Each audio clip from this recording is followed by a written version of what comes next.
গেল শুক্রবারেও জাবের তার সাথে আরো যারা ছিল আহত, তারা আবারও দিবালোকের সামনে গুলিবিদ্ধ হয়েছে।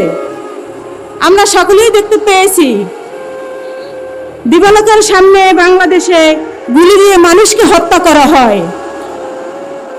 আমরা কি এই হত্যা আরো চেয়েছি?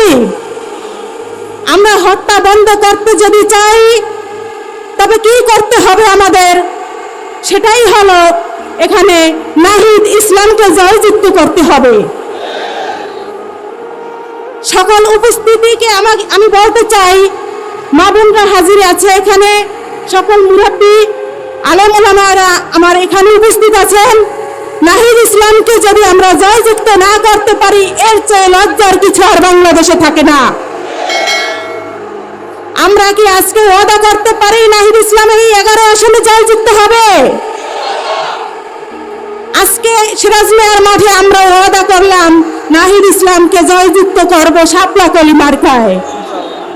আমরা আগামী দিনে দেখতে চাই নাহিদ ইসলাম সংসদে মা বোনদের নিয়ে কথা বলবে, যারা ওসমান হাদিকে দিবালোকের সামনে গুলিবিদ্ধ করে দেশ থেকে সরিয়েছে তাদের বিচারের আওতায় আনবে।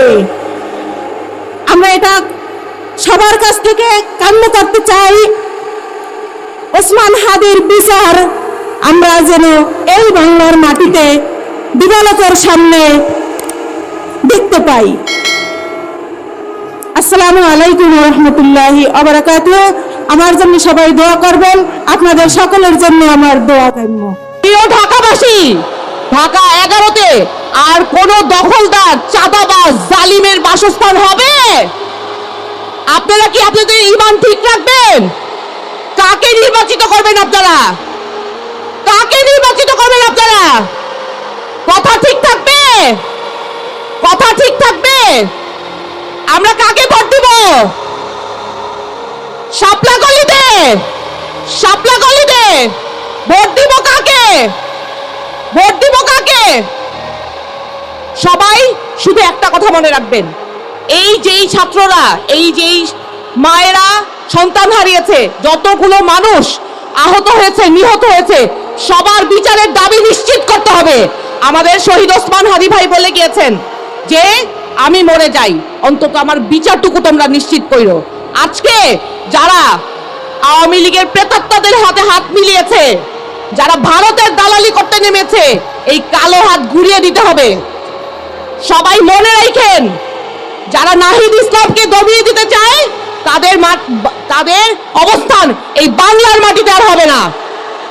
এই ঢাকা 11-র মাটি নাহিদ ইসলামের মাটি, আপনাদের সবার মাটি। এইখানে কোনো স্বৈরাচারের অবস্থান আর হবে না। সবাইকে করজোড়ে অনুরোধ করে যাচ্ছি, সবাই শুধু একটা কথা মনে রাখেন, এই ছেলেগুলা নিজের জানের ভয় করে নাই, শুধুমাত্র আপনাদেরকে একটা স্বাধীন জীবন দেওয়ার জন্য, এই বাংলাদেশের মানুষের জন্য জীবন দিয়েছে। আপনারা তাদের ঋণটা পরিশোধ করিয়েন। আমরা শুধুমাত্র একটাই দাবি, এই বাংলাদেশে ইনসাফ কায়েম করে ছাড়বো ইনশাআল্লাহ।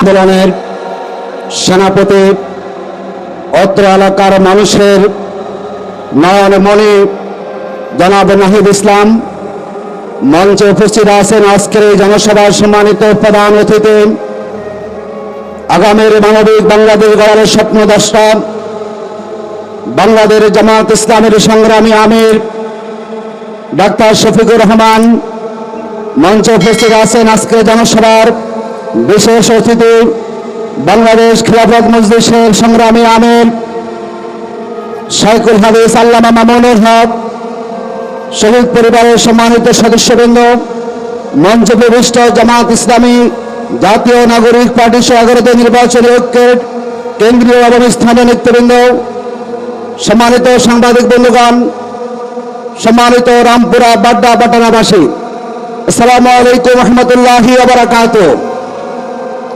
সম্মানিত উপস্থিতি, 24-এর 5ই আগস্ট যে বিপ্লব হয়েছে, সেই বিপ্লবের মধ্যে দিয়ে বাংলাদেশের মানুষ এখন একটা নতুন রাজনৈতিক বন্দোবস্ত দেখতে চায়, যেই রাজনীতির ভিতরে কোনো সানাবাজি থাকবে না, যার মধ্যে কোনো দখলবাজি থাকবে না, যার মধ্যে কোনো সন্ত্রাস থাকবে না, যেই রাজনীতি হবে ইনসাফের রাজনীতি, যেই বাংলাদেশ হবে কল্যাণের বাংলাদেশ, আমরা দেখতে পাচ্ছি। তার জন্য সারা বাংলাদেশের টেকনাফ থেকে তেতুলিয়া, রূপসা থেকে পাথুরিয়া, যেই জায়গাতে 11 দলীয় জোটের সমাবেশ হচ্ছে, সেই সমাবেশ প্রমাণ করে আগামীর 12 তারিখে বাংলাদেশের ইতিহাসের নতুন সূচনা তৈরি হবে। যারা মনে করেছেন জুলাই বিপ্লবকে অস্বীকার করে আবার জনগণের ম্যান্ডেট নিয়ে জনতন্ত্র কায়েম করবেন, আপনাদের এই স্বপ্ন কখনো পূরণ হবে না। যার জন্য আমরা দেখলাম গণজোয়ারে বিতসন্ত্রস্ত হয়ে যিনি আগামীর বাংলাদেশের প্রধানমন্ত্রী হওয়ার স্বপ্ন দেখছেন, তিনি এখন বক্তব্যে আবেল তাবেল বলা শুরু করেছেন না। তিনি আমাদেরকে বসে একটা প্ল্যান দিবেন, উনি আমাদেরকে এমন পরিকল্পনা দিবেন যা আমাদের আছে তা কি কিছু বলেন তো, তা তিনি স্যার আমাদেরকে ঠিক কিনা বলেন। উনি কোন দেশের সম্বন্ধে জানা নাই, শোনা নাই, কোন জেলায় কি লাগবে তাও জানেন না। এর বুঝলে কখনো প্রধানমন্ত্রী হতে পারেন না। আমি আর একটা কথা বলে শেষ করছি। যারা 17 বছর দেশের বাইরে ছিলেন, আমরা আপনাদেরকে সম্মান করেছিলাম। দুর্ভাগ্য হচ্ছে সেই সম্মানের জায়গাটা আপনারা নিজেরাই নষ্ট করে ফেলেছেন, ঠিক না বলেন? যেই ডাক্তার শফিকুর রহমান বাংলাদেশে বড় বড় কারাগারে গিয়েছেন, যে মনির হকরা বড় বড় কারাগারে গিয়েছেন, যেই নাহিদ ইসলামরা জীবনে বাজি রেখে জুলাই বিপ্লবকে সফল করেছেন, আজকে আপনি গুপ্ত সত্যের কথা বলে তাদেরকে অপমানিত করছেন। আমরা বলতে চাই, যিনি 17 বছর দেশের বাহিরে পলাতক ছিলেন, আপনি হচ্ছেন বাংলাদেশের গুপ্তের কমান্ডার। যিনি গুপ্তের কমান্ডারের দায়িত্ব পালন করে আপনার জনশক্তিকে দেশের ভিতরে নির্যাতনের মুখে ফেলে দিয়ে যিনি 17 বছর আরামে এসেছিলেন, তিনি এসে আবার আমাদেরকে সবক দিবেন। এই সবক জনগণ মানতে চায় না। আসর আগামী 12 ফেব্রুয়ারি যেভাবে সারা দেশে গণজোয়ার তৈরি হয়েছে, আমরা আশাবাদী আমাদের এই মঞ্চে আগামীর প্রধানমন্ত্রী বসে আছেন ইনশাআল্লাহ।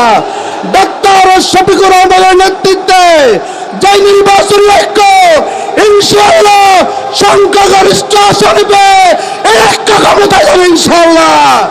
এবং ডাক্তার শফিকুর রহমান হবেন আগামীর মানবিক বাংলাদেশের প্রধানমন্ত্রী।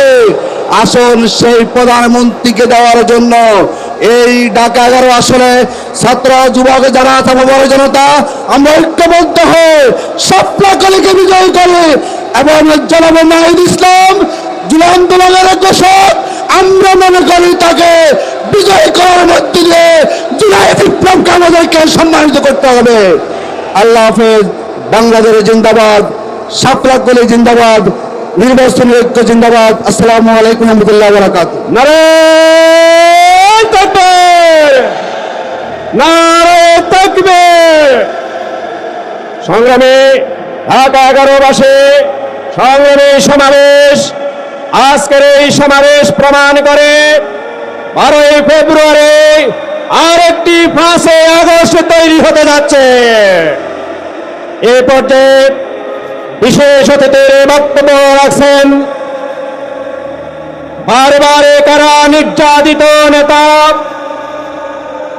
গণমানুষের প্রিয় নেতা আল্লামা সাইখুল হাদিস, বাংলাদেশ খেলাফতে মজলিসের সংগ্রামী আমির জননেতা জনাব মাওলানা মামুনুল হক বক্তব্য রাখছেন। ওরা ছাড়া এবং আল্লাহ ছাড়া কেউ জানে না। কিছু নিয়ে আসছে ওরা নিজেও জানে, যা শোনে কি কারণে মূলত এদের পরিচয় শনাক্ত হয়েছে। ওরা নাকি তেজা কলেজের স্টুডেন্ট, অভিভাবকরা আছে, তারা কিছু জানে না। হেরা হচ্ছে মানে দেশটা মোটামুটি এটা কোনো কথা তাকে বুঝিয়ে পাঠিয়ে দিয়েছেন আর কি। দিলাম যে ভাই তোমরা চলে যাও, গিয়ে পড়াশোনা করো, আগে পড়াশোনা করো, আগে নিজে স্বাবলম্বী হও, নিজে একটু বড় হও, এরপরে এসো। ঠিক আছে। আমরা আজকে শান্তিপূর্ণ একটা প্রতিবাদ আন্দোলন এলাকায় চলো, যাও, যাও। 2 দিনের মধ্যে চলে আসো, 2 দিনের মধ্যে ভেজাল করো। যাও, যাও, ছোট ভাই, যাও, যাও। ছোট ভাই, যাও, যাও। তোমাদের যারা এটা আমরা তো অশান্তি তো আমরা করতে চাই না, আমরা তো শান্তিপূর্ণ আন্দোলন